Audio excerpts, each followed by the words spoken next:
Hello, everyone. This is your daily dose of Dunn.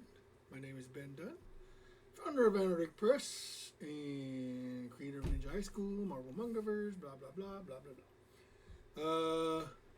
So I talked a couple of days ago about my dad going to communist China and witnessing firsthand the Chinese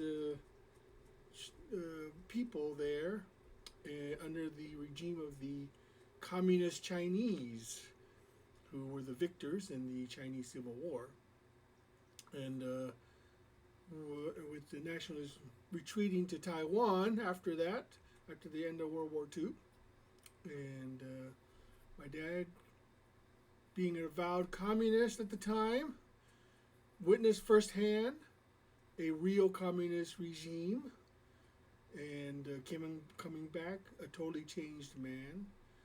He became very much a free market capitalist, embracing the United States and all it stands for. Being an Asian, I mean, he had difficulties. He'd be the first to admit it, but he didn't let that down. He didn't let that discourage him. I mean, I'm sure he told me he encountered some racism, but you know what? He didn't give a shit about that. He decided that he would just let his work speak for itself. But, and as a kid growing up in San Antonio back in the 70s, it was not easy, being that was one of the few Asian kids, in fact, probably the only one in my school. So I was picked on, pretty much. But I didn't care. You know why? Because I had comics, man. Comics got me through all that stuff. It made me feel good. I loved it. It was just one of those things that made me get over the day. But one of the bonuses that came out of that visit was that my father had friends in Taiwan, and they found out about his trip to communist China, and they were not happy with that. They were very upset with him. They told him point blank, says, "Hey, you went to communist China, but you're not willing to come and see how much Taiwan has changed." And my father, being a fair man, said, "You're right. I need to see how Taiwan has changed since I left." So they invited him. The Taiwanese government invited him to come and stay, in the country and teach and to experience Taiwan in the 70s. So back in 75, my dad packed up the whole family. They invited the whole family, not just him, and decided to go back to my place of birth. So what happened was that we went there for almost half a year, and I lived there. I didn't speak a lick of Chinese, by the way. They were speaking Mandarin at the time, and I didn't know Mandarin because my dad, for some reason, never taught us Mandarin, which I wish he had, because I would have loved to have been able to speak a different language and to understand, what's being spoken by a lot of people in this world, and it would have been nice to be able to communicate with that. But it is what it is. I never taught myself. I mean, there was an attempt to teach us Chinese in Taiwan, but it didn't pan out too well. My brother and I were just not into it, So we would often sneak out of the school and take buses downtown to watch movies, buy toys, things like that. But that is where I discovered manga for the first time. I'd never seen manga before. It was like a whole new different experience. At the time, I was reading American comic books. I loved American comics. I loved Richie Rich, especially the Harvey comics. I was familiar with Superman and Spider-Man, all, but they weren't my favorites, But I was getting into them, and so it was really a surprise to see, because one of my relatives took us to a bookstore, and I was surprised to see all these comics that were so different than American comics, and I still have a few from that era. You know, I've kept. I mean, I when I was there, they were very cheap. You could buy a manga digest literally for about 10 cents to 25 cents American. You know, so that was very, very, very cheap. You know, and that's what got me into it because I was able to accumulate. I mean, I literally must have had hundreds of manga by the time I left. But by the time I left Taiwan, but I couldn't take them all with me. I only took a few because you know my dad wouldn't let us. But I did take some of the ones I really liked, and here are some of the examples of them. So, let's see. The one manga that I loved more than anything that really got me on to say was this one here, you know, Mazinger Z. You know, these were very cheap, you know, very bad reproductions of I assume were taken from the Japanese. I am pretty sure these were bootlegs. You know, I'm sure that what happened was that they probably got some manga from. I mean, I don't know for sure, you know, but it definitely feels like it was because the reproduction is very poor, you know, and the reworked artwork on some of the sound effects are just not very good, not professionally done. In fact, sometimes they just left the sound effects in there without changing it, you know, into Chinese.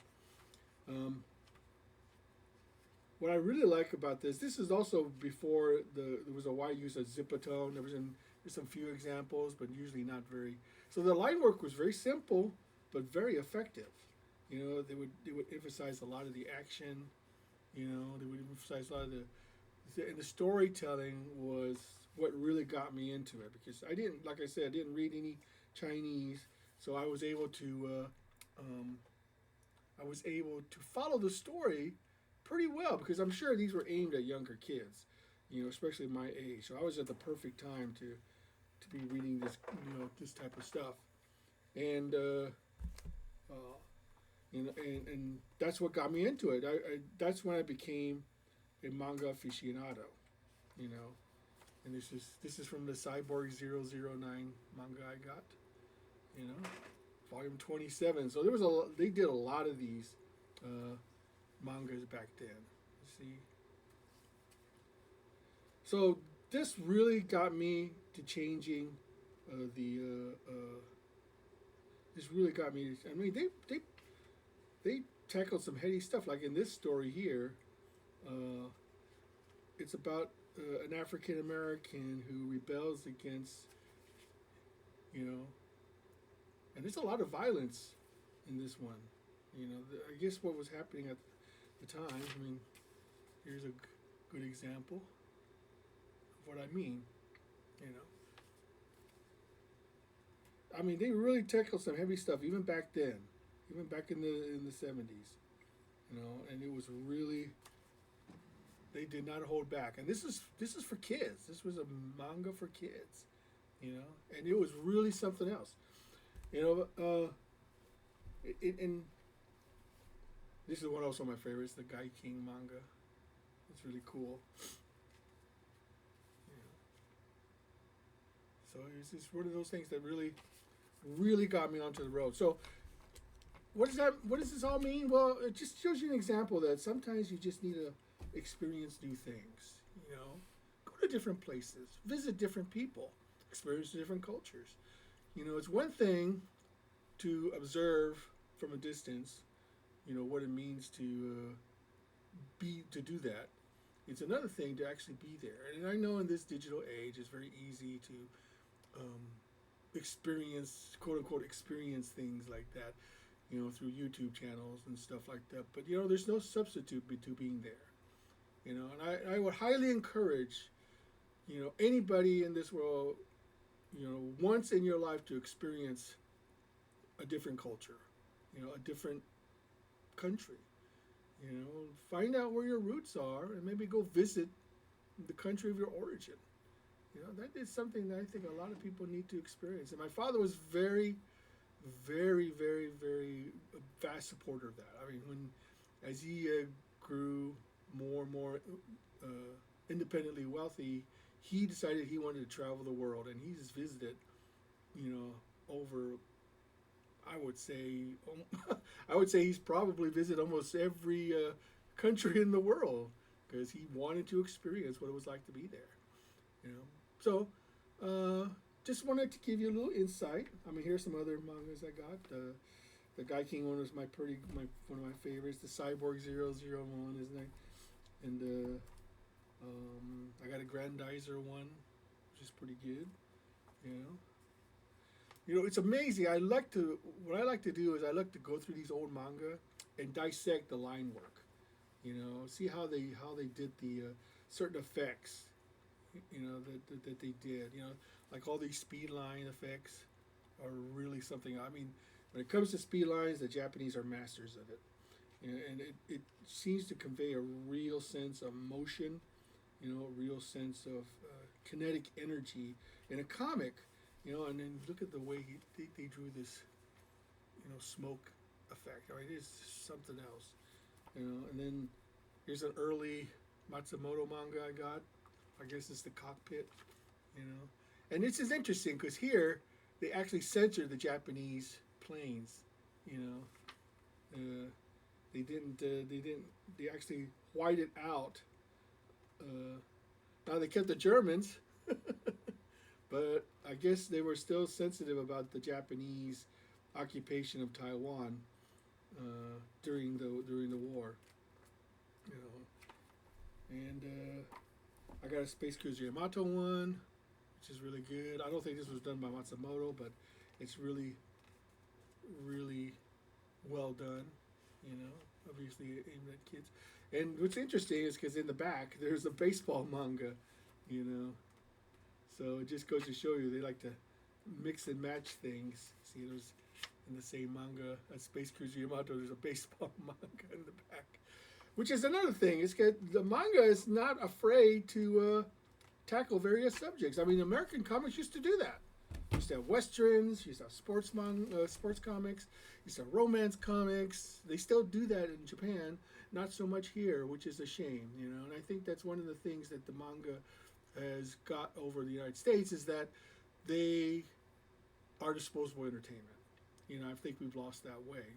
Comics need to return to disposable entertainment.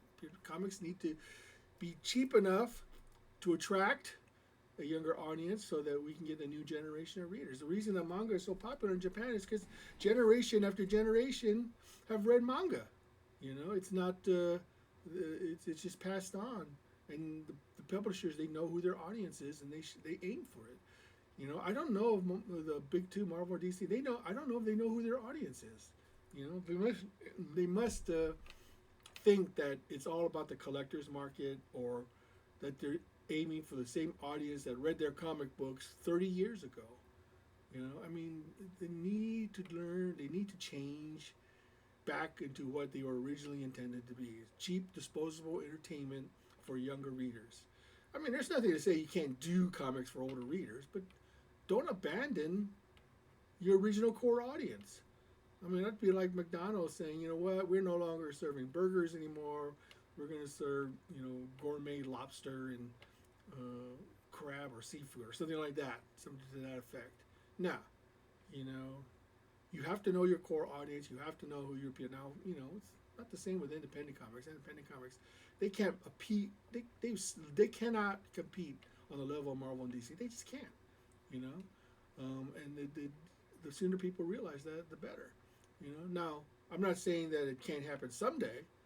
It may very well be that's a Walmart will come along and decide that we can do it better, and they can knock the tube off their perch. But it's very difficult since that they have a lifeline to these huge entertainment corporations that will bail them out if they get into trouble. So it's it would be very difficult to try to supplant them, and plus the value of their IPs is incredibly high. So that's just my thought. You know, I don't know whether you agree with me or not. If you do, great. If you don't, you know, I'd like to hear from you. You know, comment below and tell me what your thoughts are. Do you agree? You know, what I'm saying is just a bunch of BS, or that you think that that's something that you know you happen to agree with.